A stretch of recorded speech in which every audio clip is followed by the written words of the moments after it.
Y qué gusto nos da el poder saludarles en un día más, en esta nueva edición de Raíces del Cristianismo. Encantados de poder saludarle y con la intención y el gran deseo de que puedan ser edificados y podamos aprender juntos acerca de aquellos cristianos que vivieron los primeros siglos después de Jesús. Y en esta ocasión nos toca los esenios, así se llamaban, y ahora nuestro querido pastor Félix nos va a decir qué significa ese nombre. Buenos días, buenas tardes, buenas noches, ¿cómo está? Muy buena, muy buena. Pues sí, este es un nombre muy interesante. Sí. Es un nombre que estuvo envuelto en el misterio durante muchos siglos. A tal extremo de que los únicos que hablaban de ellos, conocíamos de los esenios por las descripciones que nos hacen de ellos el historiador judío Flavio Josefo y también el Filón de Alejandría, el otro filósofo judío. Entonces, muchos historiadores cuestionaban la existencia real histórica de estos esenios. ¿Sí? Sí, porque es que no había registro arqueológico por ninguna parte. Otros lo creían, pensaban que tanto Flavio Josefo como Filón no estaban mintiendo, ni estaban inventándose historias, pero efectivamente arqueológicamente no había ningún registro, ningún dato de ellos. Hasta que en la década de los 40, el año 1940, en esa década, se descubren en Qumran, en las cuevas de Qumran, una gran biblioteca de los esenios. ¡Qué bueno! Ahí se descubre mucho material de ellos, sus normas, sus reglas, ¿no? Ellos eran un grupo reducido que vivían en comunidades. Sí. Vivían comunidades para hombres y para mujeres y también comunidades mixtas, donde vivían familias entre ellos. Interesante que vivieran en comunidades de hombres y de mujeres. Y de mujeres. Y cuando los hombres y las mujeres entraban en esas comunidades, pues se dedicaban sobre todo al estudio y la copia de las escrituras y renunciaban pues a toda propiedad personal. En las comunidades que se hacían entre familias, la renuncia no era total, pero individualmente sí. Tenían que renunciar absolutamente a todo, como ocurre hoy también pues, en muchas órdenes religiosas católicas, ¿no? Ya. Entran y tienen que renunciar a todo, ¿no? Todo ese todo, ¿no? Sí, y bien, pues ese descubrimiento en los años 40 fue algo asombroso, extraordinario, ¿no?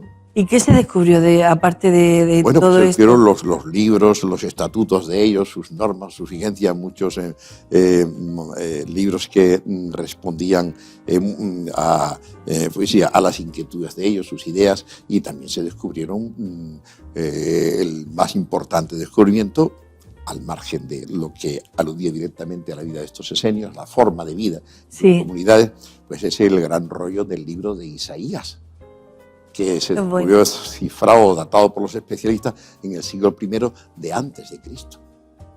El rollo. No significa que lo hubiesen, posiblemente lo hayan escrito los fariseos, los esenios o no, pero el rollo lo tenía allí que tiene nada, 6 o 7 variaciones con el Isaías actual, ¿no? Sí. 100 años antes de Cristo. Ese rollo tan importante que contiene Isaías 53, un texto por excelencia que nos habla del Mesías, ¿no? Entonces, ¿cómo surgen estos esenios? A ver. Todavía está la cosa envuelta un poquito en el misterio. ¿Sí? Sí. Pero sí se acepta que surgen cuando es instalado como sumo sacerdote el macabeo Jonatán en el año 152 a.C. Esto fue un atropello contra la ley de Dios, ¿no? Contra la Torá y también contra la práctica religiosa, porque los macabeos no podían ser sumos sacerdotes, porque ellos pertenecían, aunque eran levitas, procedían de Aarón, pero pertenecían a una clase sacerdotal inferior. Sí. Y el sacerdocio supremo estaba destinado a los descendientes de Finés, aquel hijo de Aarón que atravesó con la lanza al israelita, que mantenía una relación sexual lasciva con una mujer pagana, mientras que el pueblo estaba sufriendo ahí pues, el castigo por la desobediencia de Dios. A este personaje frívolo lo ensartó con una lanza y dice el texto bíblico que la ira de Dios se apartó de Israel, ¿no? Entonces, en base a este celo que manifestó Finés, Dios le hizo la promesa de que su descendencia serían los sumos sacerdotes, ¿no? Entonces, los macabeos, intentando pues dominar la política del momento, y el que llevaba la política, el presidente del país, por así decirlo, era el sumo sacerdote. El sumo sacerdote, exacto. Aquellos días, pues entonces no les bastó a ellos pues ser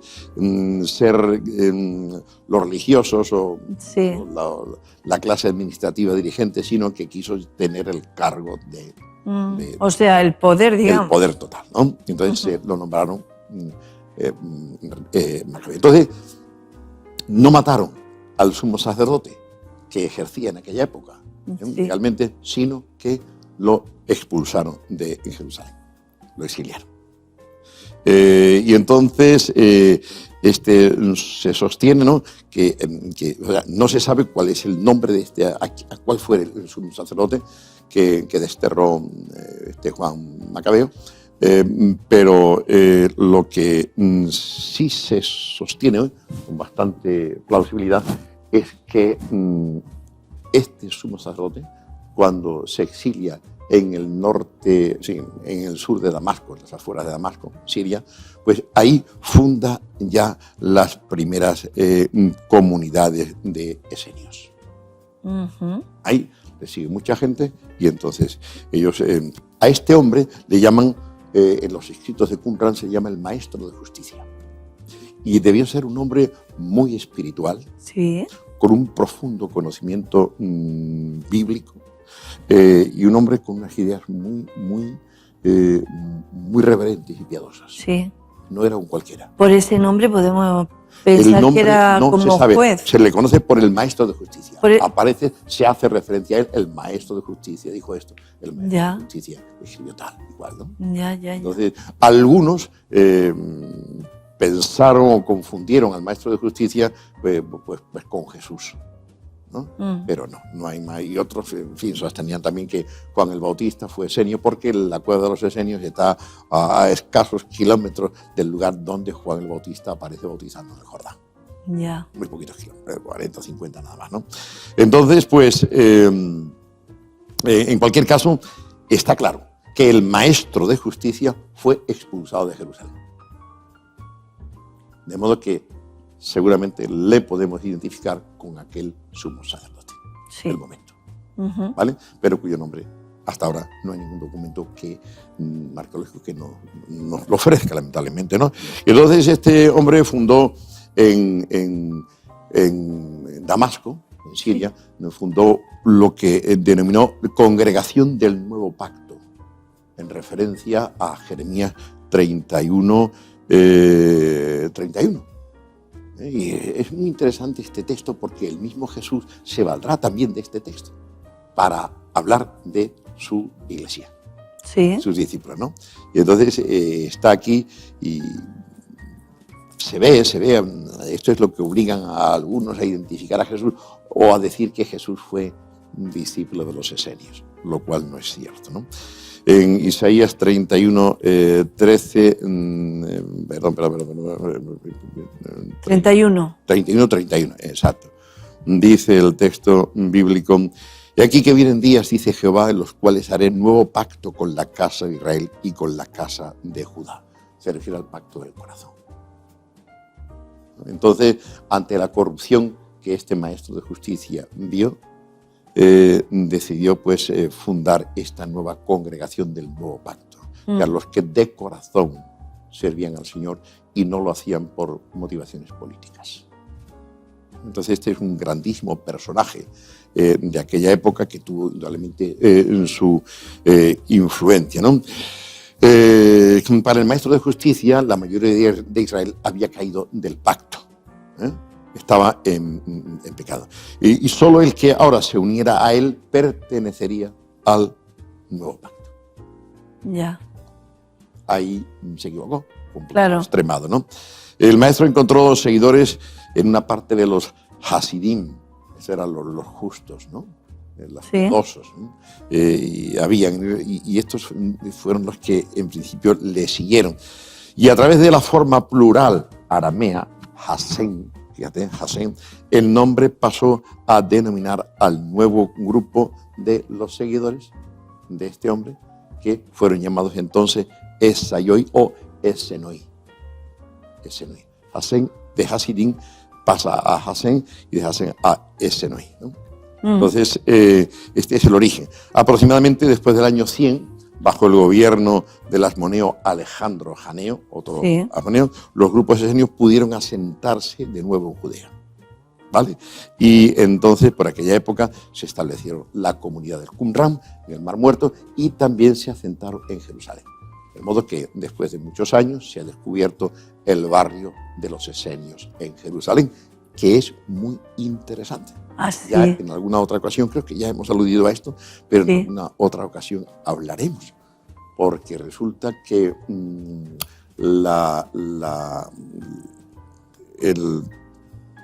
lugar, la casa donde el Señor Jesús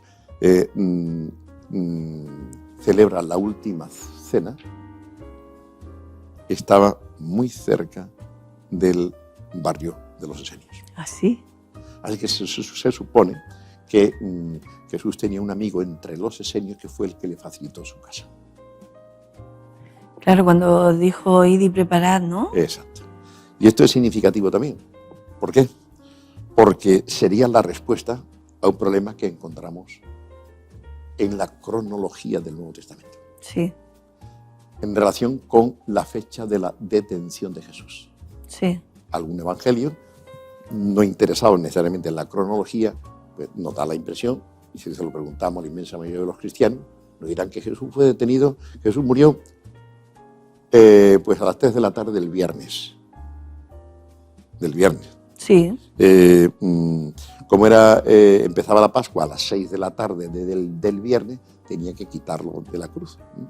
Entonces resulta de que si Jesús murió a las 6 de la tarde, si se nos dice que era la hora tercera cuando lo llevan a crucificar, que era a las 9 de la mañana, el viernes. Sí. ¿Cuándo fue detenido Jesús? A las 3, claro.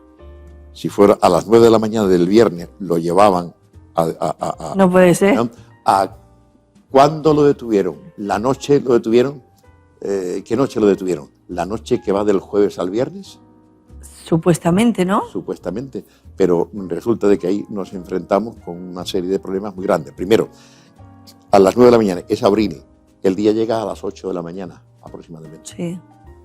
Por tanto, el Sanedrín no pudo reunirse antes de las 8 de la mañana. Jesús compareció ante el Sanedrín, porque había una ley que decía que el Sanedrín solo podía reunirse con luz del día. Solo con luz del día. Ah, sí. Esa misma ley la tenemos nosotros en nuestros cementerios en España. Nadie puede ser enterrado cuando oscurece, después de que cae el día. ¿Eso por ley? Por ley. Bueno, no sabía. Fíjate, ¿no? Una cosa más que aprender. Exacto. Pues entonces resulta de que esta es la realidad. Entonces sí, se Jesús crea un problema. Hombre, es que entre 12 de la noche, 11, 12 de la noche, porque resulta de que... pero nos sugiere otro problema. ¿Qué Pascua comió Jesús? Si la Pascua empezaba a comerse cuando él ya estaba en la tumba. ¿Cómo es que Jesús comió la Pascua el viernes? ¿Se puede llamar esa comida pascual? No. Indudablemente. Técnicamente no. Técnicamente, totalmente todo esto tiene sus problemas. Ya. ¿Fue detenido Jesús entonces la noche del jueves o la tarde? Sí, la noche del jueves al viernes. Es difícil, porque fue a casa de los sumos sacerdotes, Anás y Caifás. Fue reunido en el Sanedrín, o sea, compareció ante el Sanedrín. Lo enviaron a casa de Pilato. Pilato lo remite a Herodes, que quería verlo. Eso lleva mucho tiempo. Hombre, porque era todo andando. Herodes lo remite otra vez a Pilato. Pilato lo mete en la cárcel y lo azotan. O sea que es imposible que Jesús fuera detenido la noche que va del jueves al viernes, porque a las 9 de la mañana ya iba camino. Ya lo estaban crucificando. A las 9 de la mañana. Por tanto, Lo habrían tenido que juzgar por la noche, de madrugada. no, la ley, primeramente, La ley no que no hay permitía. tiempo tampoco. Claro, ¿Y tú crees físicamente. que al sumo sacerdote, o sea, bueno, el sumo sacerdote tal vez sí estaba interesado, pero a Pilato lo iban a molestar No. por un judío ignorante que según él que lo despreciaba, Sí, sí, sí. para que se levantara a las 6 de la mañana, a las 4 de la mañana para juzgar? Y Pilato iba a enviar a Jesús a un reo, cualquiera despreciado por ellos, al rey Herodes a las 7 de la mañana. Pero si me han levantado, a mí me han llamado hoy por teléfono a las 8 de la mañana y yo estaba ya despierto, Sí. y porque había llevado a mi hijo al trabajo y me ha irritado, me digo, me llaman a las 8 de la mañana. Yo no he sido, ¿eh? Pero Sí, entonces, sí, pues, sí. no, todo esto apunta a que Jesús no fue detenido la noche. ¿Por qué? Resulta de que cuando se lleva antes, la cena la comía a las 6 de la tarde. Lo que los relata el Evangelio de Juan, los discursos, las enseñanzas del Evangelio de Juan, eso no se llevó a cabo en una hora. Claro. Es mucho. Desde el capítulo 13 en adelante, al capítulo 17, o 18, ya por resulta de que eso no hay tiempo material para hacer esto. Entonces, Por tanto, hay otros evangelios, tenemos que hacer una reconstrucción de esto. ya. Y vemos ahí como algún evangelista no está interesado en la cronología, sino que pasa directamente desde la comida de la Pascua y su detención a su muerte de la cruz, a su crucifixión, ¿no? Pero haciendo esta reconstrucción, ahora sabemos que los esenios, por instrucción de este sumo sacerdote, se habían despegado de la teología del templo y ellos comían su cena, celebraban su Pascua los miércoles. Ahí sí Porque, cuadraría. Ahí sí entra, porque Sí. ellos comían, se guiaban por el calendario solar, Ya. no por el calendario lunar que habían establecido los asmoneos. Según el calendario solar, la fecha de la Pascua caía siempre en el mismo día. Sí. Entonces eso da pie a pensar, en teoría, ¿no?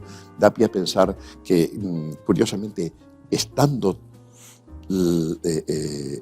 porque es que hoy hay una iglesia ahí, y esa iglesia la construyeron los cristianos después de que Jerusalén es destruida. Sí. Por tanto, todavía era tiempo suficiente para saber recordar dónde ocurrió esa última cena. Y eso se transmite de padres a hijos y posiblemente que hubiera tiempo. Entonces, esta teoría nos lleva a pensar francamente que efectivamente al estar esta iglesia tan cerca del barrio, que prácticamente linda con el barrio esenio, pues nos da que pensar que Jesús tenía amistad entre los esenios, que él se sujetó a la Pascua de los esenios y no a la Pascua del templo de Jerusalén. Y que entonces sí cuadra. En el tiempo, físicamente. Exacto. Sí. Él oró una hora, empezó a comer a las 6 de la tarde y entonces pues no cuadran las horas. Esa comida ritual llevaba un par de horas, después toda la instrucción que vemos que se da, que imparte Jesús en el capítulo de Juan, del 13, ¿no? Pues en adelante es demasiado para invertirla sola en una hora. El lavamiento hace Jesús el lavamiento de los pies de sus discípulos a los 12, esto también lleva un tiempo. ¿No? Claro. Después Jesús... Eso se llevaría por lo menos 14, una hora 15, larga. 16, 17 y ya en el 18 se procede al arresto de Jesús. Esta enseñanza que cierran 13, 14, 15, 16, 5 capítulos, eso nos imparte media hora. Por tanto, esa cena se alargó bastante el tiempo. Y mientras que iban desde el lugar ese al Monte de los Olivos, que andandito se echa a los 15 o 20 minutos, sí. Bien, pues resulta de que también iban hablando. Cuando llegan allí continúan hablando, se van. Y entonces le dice que oren con él. Se iba a Santiago, a Pedro y a Juan para que oren con él. Y la queja de Jesús, ¿pero qué? ¿No habéis podido orar conmigo ni siquiera una hora? 3 veces le llamó la atención. Por tanto, o sea, no fue solamente una hora. No fue solamente. Fue más de una, ¿no? Quizá estaba dormido y Jesús se levantó 3 veces en esa hora. Vamos a ponerlo así. Vale. Podemos leer el texto a ver si realmente son 3 horas, sería demasiado, ¿no? Pero ya era medianoche, ya era las 12, la 1 de la mañana. Sí. Por tanto, si a las 9 lo llevan ya para crucificarlo, no hay tiempo. Y en la Hay 8 horas solamente, máximo 9 horas. Sí. Y en 9 horas no puede ocurrir todo eso. Sí, sin embargo, si Jesús, como sostienen algunos autores ahora, ¿no?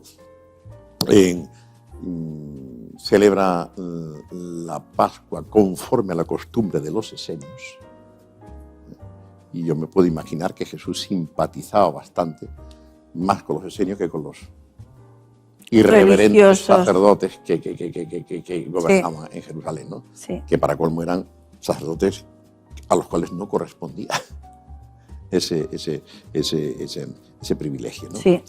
Y entonces, en fin, son detalles, cosas que aparecen, hacen que los esenios aparezcan desde una nueva óptica delante de nosotros. Y es muy interesante. Te aseguro de que la próxima vez que yo vaya a Jerusalén, ahora en octubre, nunca fui a esa iglesia porque yo me decía, bueno, fui siempre, pero ahí está el rollo, aquí va a hacer la... es que delante, abajo han puesto los judíos la tumba del rey David, que la han puesto simplemente para darle la lata a los cristianos. Se sabe que la tumba del rey David es imposible, no. Pero ahí la tienen y van los judíos ahora y hacen su rezo. Ya. Y los musulmanes también han puesto otra cosa por ahí al lado, ¿no? Y entonces, pues, allá donde los cristianos ponen algo, los judíos ponen otra cosa, ¿no? Ya. Y entonces, pues, para tener derecho sobre ello mañana. Sí. Y entonces, la próxima vez que vaya sí que voy a observar detenidamente la ubicación de esta iglesia, ¿no? Porque se sostiene, hoy los historiadores y arqueólogos sostienen que efectivamente esa iglesia estaba construida o está construida sobre el lugar que se dice que está ahí, está el lugar el aposento alto, sí, donde Jesús celebró la Santa Cena. No es el aposento alto, es todo nuevo. Ya, bueno, pero la zona, digamos. Sí es el terreno sobre el cual estaba edificada aquella casa, que tiene un aposento alto donde Jesús tomó la última cena. Y entonces, eso pues a las personas como a mí me gusta. Y claro, los historiadores pues están investigando y lanzando, porque la verdad es que es muy interesante. Claro. ¿No? Y oye, entonces todo hace que muchas cosas aparezcan vistas desde otra perspectiva que es muy enriquecedora y confirma pues lo que la Biblia va diciendo, ¿no? Entonces, pues este es el caso, ¿no? Y nada, pues los descubrimientos del Mar Muerto, de la cueva de Qumran, ¿no? se hicieron entre el año 1947 y 1956. Ahora recientemente se ha hecho en otra cueva, se ha descubierto la primera ánfora completa, total. O sea, sí, hace poquito, ¿no? Se ha descubierto. Exacto. Y entonces pues no contenía nada, ¿no? Pero sí era original. Podemos decir que esta es original, ¿no? Qué bueno. Entonces, pues, ¿Cómo se conservan? Así es, ¿no? Después de siglos. Existían asentamientos de estos de los esenios en los alrededores de Damasco y de Jerusalén. Sí. El barrio de los esenios de Jerusalén durante mucho tiempo no se conoció, pero ya sí se ha descubierto, ya sabe dónde está, y esa es una de mis visitas obligadas. El grupo que nos acompaña, a ver si tú te animas. A ver si se puede, y vamos a ir a todos esos sitios interesantes. Y entonces, pues los más conocidos son los asentamientos en Qumran y Jerusalén. ¿Vale? Pues los esenios estaban convencidos de que por medio del maestro de justicia Dios les había revelado las cosas que iban a ocurrir en los últimos tiempos, ¿no? Y a este maestro de justicia le tenían casi veneración. Ellos creían en una especie de predestinación bastante rudimentaria, bastante elemental, ¿no? Según lo cual pues Dios había elegido desde la eternidad a un remanente de Israel, a un resto, para la vida eterna, y el resto del pueblo lo había dedicado al juicio, ¿no? Y solo una pequeña minoría pues estaba, pues esto predestinaba a la salvación, y esta era lo que esta minoría era la que se identificaba con los esenios, ¿no? Así que estos vivían en una estricta observancia de la Torá, era ley de Moisés también, ¿no? Al igual que los fariseos, solamente que los fariseos pues tenían más vida social y estos ya vivían en más reclusión. Los fariseos aceptaban el sacerdocio del templo y los esenios no. ¿Vale? Ya. Entonces, mientras que eran poquitos, pues eran respetados. Por todo, no iban a ninguna parte. ¿Vale? Quizás sus ideas sí eran queridas por un grupito, pero por poquitos.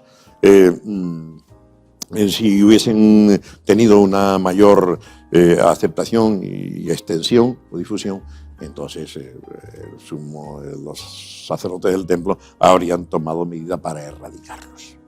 ¿Vale? Entonces, claro, mientras que se dedicasen tranquilamente al estudio de las escrituras y a sus cábalas, ¿no? Y a sus teologías, pues lo dejaban. estarían tranquilos. ¿Para qué? Mancharnos las manos de sangre y herir nuestras conciencias con la muerte de criaturas inocentes, ¿no? Ellos, como decían, practicaban, se orientaban por el sistema calendario solar, a diferencia de lo que ocurría en el templo de Jerusalén, ¿no?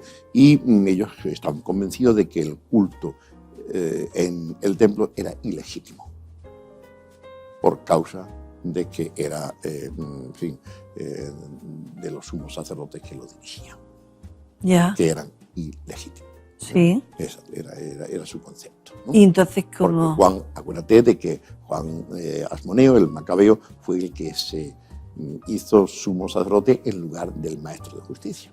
Sí. 100 y pico de años antes, ¿no? Entonces, por lo tanto, que como el maestro de justicia, como este no pertenecía a la clase sacerdotal superior, no podía ser nunca sumo sacerdote. Era el criterio de los esenios. Por tanto, el culto todo era ilegítimo. Estaba ocupando, pues, estaba sustituyendo al sacerdote legal, según la Escritura, y el paso del tiempo no legalizaba estas cosas, ¿no? En España, después de nuestra guerra civil, pues el gobierno, y los ayuntamientos, en Madrid y en otras partes, sobre todo en Madrid, pues devolvieron inmuebles a los antiguos propietarios, inmuebles que habían pertenecido a UGT o a otros campesinos, e inmuebles que habían pertenecido también al colegio evangélico que dirigían los Flittner, ¿no? El colegio evangélico El Porvenir. Sí. Fueron confiscados y no se les devolvió los terrenos porque ya había mucha edificación nueva, pero sí le compensaron con un puñado de millones. Vaya. Y esto ocurrió pues estando yo en Madrid. ¿Sí? Sí, exacto, ¿no? Entonces, pues ellos esperaban también, de alguna forma, esta vuelta a la normalidad, a tomar su lugar, ¿no? Y nada, ellos esperaban también la construcción de un nuevo templo en Jerusalén, la Jerusalén terrenal, y las instrucciones para su construcción figuraban en el denominado rollo del templo, o sea, el libro del templo. En aquella época los libros estaban constituidos por rollos, no páginas. No, claro. La otra no, sino en rollos, ¿no? Y uno de estos rollos de 8 metros de longitud, fíjate bien lo que se escribe ahí, en 8 metros de longitud, pues ahí estaban todos descritos pormenorizadamente cómo ese templo tenía que ser. ¿Ellos escribían de arriba abajo o de abajo arriba? No. Ellos escribían de arriba abajo, pero de derecha a izquierda. Ah, eso es. De derecha a izquierda. Seguramente que ellos, como esenios, hablaban y escribían y hablaban en el hebreo y no el arameo, que era el idioma de la época de Jesús, que se hablaba desde hacía siglos, ¿no? El arameo. Un dialecto del arameo clásico, que fue la lengua política de los políticos, como hoy es el inglés, ¿no? Pues en aquella época en Mesopotamia, el arameo bajó del norte y de Mesopotamia bajó y se centró en Siria, lo que hoy es Damasco, ¿no? Y ahí se hizo fuerte, ¿no? Y en Siria, pues eso, por eso el árabe, los mejores que lo hablan, pues son los sirios, ¿no? Ese es el árabe clásico. Ah, ya. Exacto. Y entonces, pues, seguramente que hablaban ellos en hebreo, para no identificar, porque las escrituras se leían en hebreo también en las sinagogas. Jesús hablaba con los campesinos de su época, Jesús hablaba el arameo. Sí, que era la lengua popular del pueblo. sí. Después existía el hebreo, que era la lengua en la que se exponía las escrituras. Pero que los menos religiosos lo olvidaban y hablaban nada más que arameo. Entonces, el hebreo, y después, durante varios siglos, hasta que llega la época de Jesús, los griegos, con Alejandro Magno, cuando comienzan las conquistas en el año 300 y algo, ¿no?, de toda esa zona, pues con los griegos sí hacen una inculturación, o sea, transmiten una colonización cultural de esos países y dejan su idioma como vehículo de comunicación esencial, ¿no? Un poquito el conflicto que tenemos ahora mismo con la Generalitat o con parte de la Generalitat, los independentistas que no quieren reconocer pues ese 25% de derechos para que los catalanes que quieran aprender, continuar educándose en castellano, tengan ese derecho. Entonces, simplemente... Ya se ha arreglado, ¿no? Ya han dicho que son los colegios los que tienen que tomar la decisión. Pero eso no es correcto. No, claro que no lo es. La mayoría de los colegios... Pero como que se han quitado de encima el problema. Ellos tienen a su gente, no, eso tiene que solucionarse constitucionalmente. Normalmente se va a recurrir porque ellos han colocado ya en los colegios a su gente. Normal. Y entonces resulta de que digo, no va a permitir eso. Entonces sí, el español, lengua vehicular, pero lengua vehicular como lo es el inglés también. Entonces resulta de que esto es lo que todavía es conflicto de lenguas, pero el conflicto de las lenguas en Israel no tenía esta característica separatista, sino espiritual, o política, sino espiritual. Entonces muchos judíos hablaban, en Israel se calcula que un 10, un 15%, a un 17% de personas hablaban el griego también.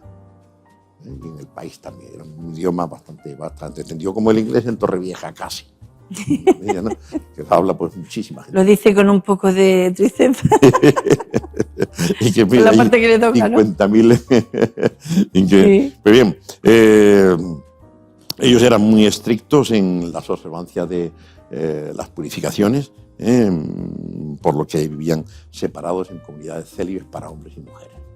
No tenían contacto, y cuando vamos allí a Qumran, vemos una de las bibliotecas totalmente derruidas y vemos muchos agujeros, ¿no? Y te llaman, eso eran baños rituales. Ah, sí. Los baños rituales. Pequeñas piscinas, el tamaño de una bañera aproximadamente, pero más hondo, y entonces resulta de que ellos tienen un sistema de canalización muy bueno, que cuando llovían en el desierto, bastaba con que lloviera un solo día y recogían las aguas y llenaban todas las piscinas, todos los agujeros que tenían ya. No pasaban sed. Ya. Estaban bien administrados. Estaban viviendo en el desierto, vaya. Estaban viviendo en el desierto. Yo creo que no veas tú la temperatura que eso tiene, ¿no? Te da dolor de cabeza, ¿no? Así que, pues a pesar de la altísima consideración en los que estos esenios tenían a su maestro de justicia, que ya había muerto en la época de Jesús, ¿no?, pues nunca lo consideraron o lo confundieron con el Mesías. Eran dos personajes diferentes, ¿no? Los judíos, estos esenios, esperaban a dos Mesías. Uno era el profeta como Moisés, y después también, o como Elías, y después a un Mesías davídico y a un sumo sacerdote como Mesías en la línea de Aarón, ¿no? Uno de los textos que ellos utilizaban, esgrimían para este asunto era el Números, capítulo 24, versículo 17, ¿no?, donde dice la Escritura, 24, 17, dice, lo veré, profetiza Balaam, ¿no? Lo veré, mas no ahora, lo miraré, mas no de cerca, saldrá estrella de Jacob y se levantará cetro de Israel y herirá las sienes de Moab y destruirá a todos los hijos de Israel. Lo veré. Aquí se habla de una estrella y aquí se habla también de un cetro real. Esta estrella, pues ellos la identificaban con el Mesías sacerdotal, mientras que el cetro lo identificaban con el Mesías real.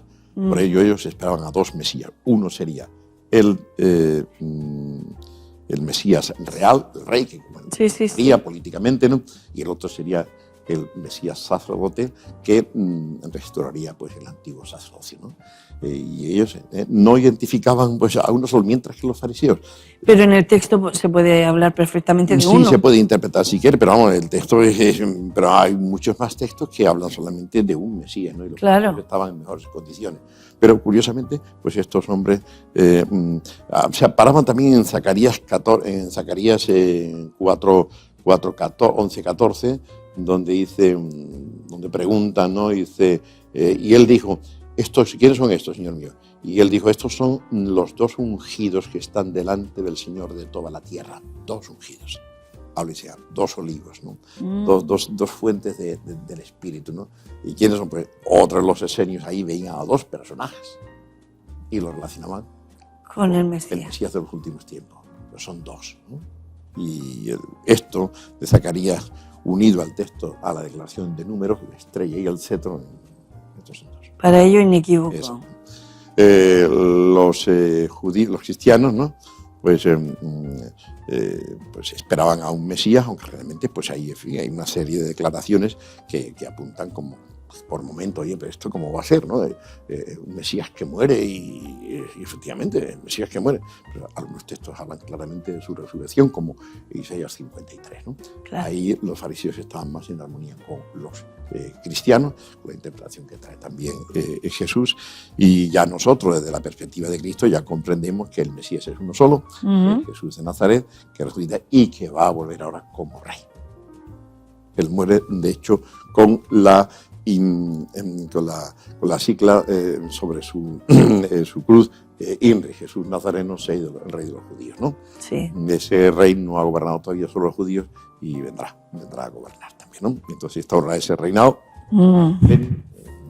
y las cosas cambiarán mucho en la tierra. Así que también es posible que algunos de los esenios fundieran en uno solo a estas 2 figuras, en base a esos textos que hablan de que el Mesías es el hijo de David. ¿Vale? Pero sí. Lo que conocemos de los esenios, pues esos escritos descubiertos en Qumran, pues transmiten esta información. Creían en 2 Mesías. Nosotros creemos en un solo Mesías, los fariseos también en un solo Mesías que va a cumplir 2 funciones. Y bien, querida... Hemos terminado con los esenios. Los esenios, pues nos quedarían pues, los celotas. Lo dejamos para la próxima. Para la próxima vez, sí, ¿vale? ¿Estaría bien? Y nada, nos alegramos mucho de poder conocer a estas personas, ¿no? Y démonos cuenta de que cuando este hombre, estos esenios, se juntan y establecen la congregación del nuevo pacto, estos son pueblo de Dios. Son pueblo de Dios y están haciendo teología como verdaderos creyentes y tienen grandísimos aciertos y son personas profundamente espirituales, ¿no? Y entonces para nosotros es importante. Nosotros no podemos leer a estas personas desde nuestro cristianismo despreciándolo como diciendo, bueno, estos que sabían esto. No, cuidado, eran pueblo de Dios, Eran el pueblo de Dios. Claro, podemos pensar que no se citan en la Biblia, por ejemplo, ¿no? Podemos pensar eso, pero vale, que no se citan en la Biblia, pero se cree ya que cuando el apóstol Santiago, el hermano de Jesús, hace en Hechos 15, hace referencia a los muchos que han creído, se puede sostener que ahí había ya esenios también. Hoy día los especialistas, los comentaristas del texto bíblico sostienen que ahí hay que incluir también a los esenios. Qué bueno haberles conocido a estos esenios. Sí, porque nos enseñan pues esa espiritualidad profunda, esa fe en Dios, ¿no? Ese amor a las escrituras. Y ese sacrificio también de vivir en comunidades masculinas, ¿no? Masculinas, femeninas y también familiares. Sí. Familiares, ¿no? Entonces... pero todo lo que hacían era en referencia a su fe. A su fe. Y a una fe que estaba basada en el texto bíblico. En el texto bíblico. Entonces, la ley y los profetas, y entonces pues nos tiene mucho, podemos aprender muchas cosas acerca de ello, ¿no? Ese tesón, ese respeto, esa santidad, ¿no? Sí. Esa dignidad con la cual ellos vivían su fe, es muy maravilloso. Eran pueblo de Dios. Sí. Eran pueblo de Dios, eran nuestros hermanos. Y en fin, ¿qué diremos nosotros cuando tú pues, comparas a un pentecostal Bueno, con un bautista y a un bueno. bautista con uno de las asambleas de hermanos? No, y Nos tiramos los tiestos a la cabeza claro. uno a otro. O si nos comparamos con ellos, con entonces, ellos pues, mismos. Estamos los mismos, ¿no? Y entonces, pues, este es el caso. El apóstol Pablo dice, en parte conocemos y en parte profetizamos. O sea, cualquier conocimiento nuestro de Dios, de la verdad, es parcial. Sí. Y esto debe hacernos humildes. Y no creernos que somos poseedores de toda la verdad. De toda la verdad, ¿no? Porque aquí Lo que vemos ya como aprendemos. estos hermanos nuestros, fariseos, se equivocan, esenios se equivocan, los saduceos también sí. se equivocan, Claro. los herodianos también se equivocan, y entonces por el lado de que nosotros somos uno más dentro del gran pueblo de Dios. Por tanto, no vamos a condenar a nuestros hermanos nunca, sino que vamos a intentar aprender de la historia. Eso y es. vamos a respetarnos y vamos a decirle al hermano, mira, yo tengo esto y esto es lo que te doy. Si es el conocimiento que Dios te ha dado a ti, pues mira, yo lo voy a utilizar en la medida en que mi fe me lo permita. Eso es. Y no se trata de admitirlo todo, no de buscar sincretismo ninguno. Se trata de respetar, de ser consciente de lo que dice Pablo. En parte conocemos y en parte profetizamos. Y ahí es donde tenemos que entrar a practicar esa humildad. Efectivamente. Para y el reconocimiento, seguir conociendo, claro. el reconocimiento del otro, que siga a Cristo, ¿no? Y no... He vivido situaciones pues, muy tristes con evangélicos, cuando me presentaba como pastor evangélico, un mirado con una sospecha, ¿no? Sí. Que me he sentido herido, ¿no? Ya. Cuando digo, qué fe y qué palabra le han enseñado a estas personas para mirar así con esa indiferencia a un hermano nacido de nuevo, porque si dijéramos es una persona que trae un simple conocimiento de bueno, pero no es que hemos tenido nuestra experiencia de conversación. Claro. Y lo interesante que queremos seguir buscando la verdad, esa verdad que nos hace verdaderamente libres. Que nunca vamos a encontrar del todo, que nunca vamos a agotar. Quizás sería más correcto decirlo así, ¿no? Porque la verdad ya la tenemos, estamos en ella, pero no la vamos a agotar. Y hay aspectos de esa misma verdad que creemos que otros hermanos han podido ser enriquecidos más abundantemente en esas facetas que nosotros mismos, ¿no? Por tanto, de esto se trata, ¿no?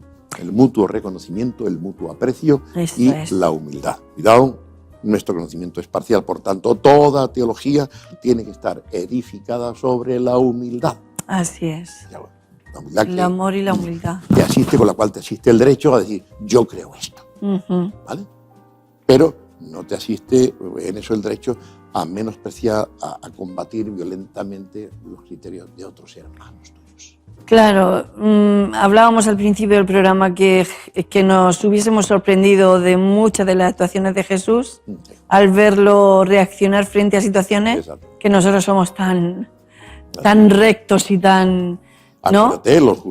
Maestro, hemos visto a uno que hacía milagros en tu nombre, o echaba fuera demonios en tu nombre, y se lo hemos prohibido porque no quiere venir con nosotros, juntarse a nosotros. Y que le dice Jesús, anda, déjalo. Que no es contra mí, que no es contra nosotros, es por nosotros. Es por nosotros también.